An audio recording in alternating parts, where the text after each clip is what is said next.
Hello again. So, week two, what I learned from the readings and activities that we did, what I learned about myself was that I communicate using stealth, expectations, cynicism, and sarcasm as a way to cope with my own issues around vulnerability, resentment, and anxiety. Based on those same readings and activities this week, um, some things I already know about myself and my leadership are that quote about we can't both serve people and try to control their feelings. I definitely know that, right? I know that and I recognize it. And I try to live by that. Um, and I also know, like Brene, that I am bad at time management, especially estimating how long something is going to take me. Um, I know that that I have certain shadow comforts that I use to numb as a result of my vulnerability, resentment, and anxiety. Um, as far as tangible ways that my leadership will be redefined or defined based on this knowledge is I hope that my leadership will be defined as hopeful. And what I mean by that is by cultivating hope through goal setting, creating a path to those goals, having the agency to persevere towards those goals, um, that I can also model that hope for others. And it also kind of drives out any of the cynicism, I guess. I also want my leadership to be defined as inspiring. So, by modeling respect for myself and for others through positive, thoughtful, kind interactions that don't leave any room for gossip, cynicism, or sarcasm.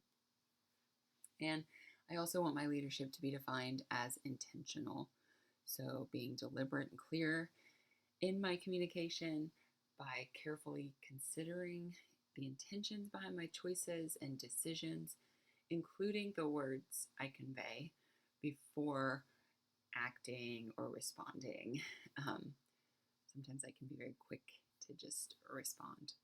So, in terms of my specific growth analysis needs, um, what am I lacking? I'm lacking some ideas for tools or practices that can renew my spirit and build my tolerance to discomfort, especially when I face something that makes me vulnerable, anxious, or resentful. So, again, going back to that, the numbing concept, there definitely are habitual activities or things that I do to kind of numb out or distract me from these activities rather than leaning into them. So I really want to focus on um, trying to lean into that a little bit more.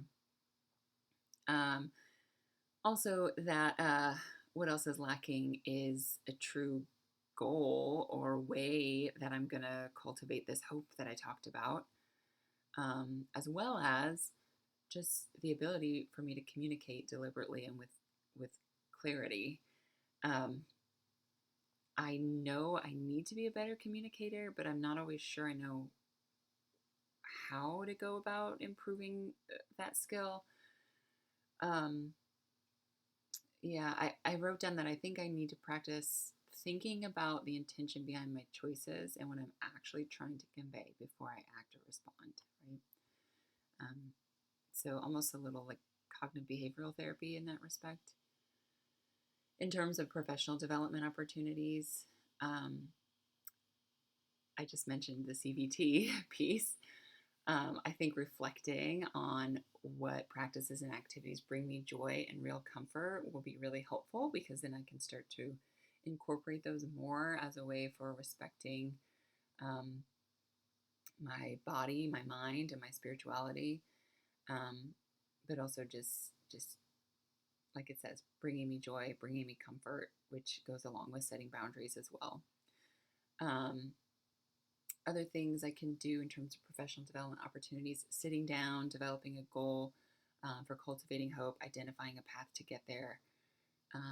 And then I think just continuing to engage in writing, presenting, reading, and maybe even taking a couple workshops on like effective communication.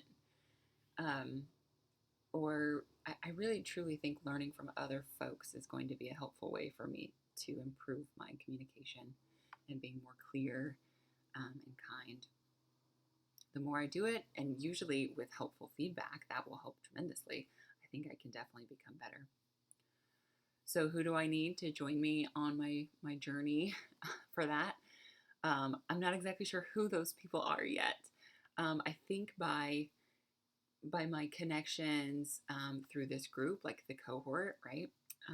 My faculty at IU, my coworkers, people that I communicate with and work with through the AOTA communities of practice. Those all might be great avenues to help me improve my communication, as well as I think continuing to write, for example, and submit those writings for possible publication. I assume there'll be feedback on those that will help me to improve.